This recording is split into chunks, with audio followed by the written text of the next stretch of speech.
part 4, I think. We're going in, baby. Let's go. This is all off the top, entertainment purposes only, and, let's see what we do.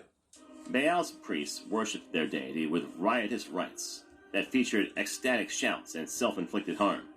First, so I ain't even gonna go there.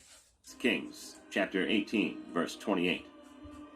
So the prophets prayed louder and cut themselves with knives and daggers, according to their ritual, until blood flowed. Before the Hebrews entered the Promised Land, the Lord God forewarned against glorifying Canaan's gods, but Israel bent to idolism anyway. Deuteronomy, chapter 6, verses 14 through 15. Creamy milk chocolate, crunchy. King James Version. Ye shall not go after other gods, of the gods of the people which are round about you. For the Lord thy God is a jealous God among you, lest the anger of the Lord thy God be kindled against thee, and destroy thee from off the face of the earth. Prophet Elijah. During the reign of Ahab and Jezebel, at the height of Baal worship in Israel, God directly confronted the paganism through his prophet Elijah. Oh, really? First, God showed that he, not Baal, controlled the rain by sending a drought lasting 3½ years. Oh, really? So Elijah wasn't doing nothing? Elijah just spoke the words, and everybody's an idiot because, the other people that believe in their thing, their side I'm Goku! I do the magics and I fucking do the spell, nigga, it's me, nigga! And all of that, but, on this side, the Lord, our God, he's on the front line, and he's like, listen, dog, don't make me get up off of here. You ain't even gonna see me coming. Directly confronted the paganism through his prophet Elijah. Yo! First, God showed that he, not Baal, controlled the rain by sending a drought. God showed he, not Elijah. God showed he, not his angels. God showed he. Get it? Your boss got a boss to get a boss. And I work for the boss, so that makes me your boss. Lasting 3½ years. 1 Kings, chapter 17, verse 1, NKJV. And Elijah, the Tishbite, of the inhabitants of Gilead, said to Ahab, As the Lord God of Israel lives, before whom I stand, there shall not be dew nor rain these years, except at my word. The inhabitants of Gilead said to Ahab, As the Lord God of Israel lives, before whom I stand, there shall not be dew nor rain these years, except at my word. 1 Kings chapter 16, verse 30, New King James Version. Now Ahab the son of Omri did evil in the sight of the Lord, more than all who were before him. Wow. Allow me to introduce you to the 3 main characters in this incredible Bible story. Lucky number 3. The first is Ahab, the king of Israel, who did more evil than all the previous kings combined. The second character is Jezebel, Ahab's wife. She decided to replace the Lord God's worship with worship of Baal. Elijah, one of God's great prophets, is the third character. His name translates as Jehovah is my God. While Jezebel was destroying the people and places associated with the true God, the Lord sent a man whose name testified that the Lord Jehovah was his God. 1 Kings chapter 17, verse 3, New King James Version. Get away from here and turn eastward, and hide by the brook Cherith, which flows into the Jordan. 1 Kings chapter 18, verse 1, New King James Version. And it came to pass after many days that the word of the Lord came to Elijah in the 3rd year, saying, Go, present yourself to Ahab, and I will send rain on the earth. How did Elijah know God was alive and trustworthy? Hide and present yourself, the Lord said to Elijah. Those 2 phrases show us, like Elijah, how we can know God is alive. 1. Privately hide. Elijah is used as an example of the power of prayer in James chapter 5, verses 17 and 18. A man with a nature like ours, James said. That means he was a regular guy. Elijah was a man of greatness, but he was also a man of weakness. But one fact redeems everything about Elijah. He was a man of prayer. James chapter 5, verses 17 through 18, New King James Version. Elijah was a man with a nature like ours, and he prayed earnestly that it would not rain, and it did not rain on the land for 3 years and 6 months. And he prayed again, and the heaven gave...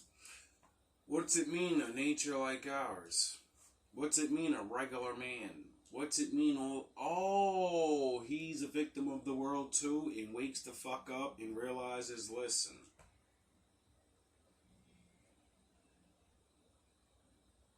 I may fall, I may not be perfect. Oh yeah, I'm not supposed to be, the Lord is. And he told me to not spare your feelings, and you're going to come at me, you're going to call me this, you're going to do that, and then you're going to make me utter words. And then you'll see.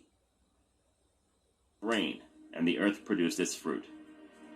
Not From venues to beauty services, the not been earnestly.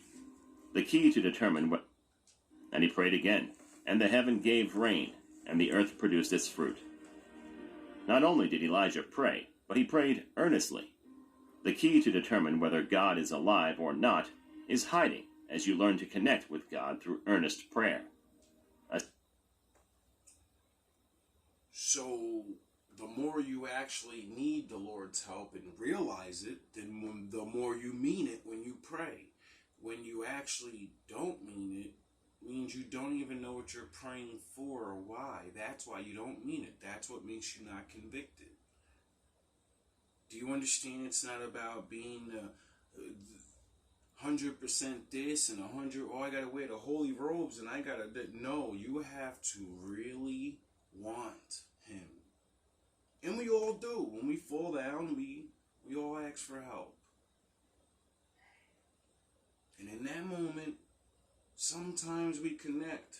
And like I said, he presents himself many times. Shows us his favor. And then we go back on it. We lose the feeling. We lose the, was that real? You know. You know it not. No one else knows. Only you. Not even me.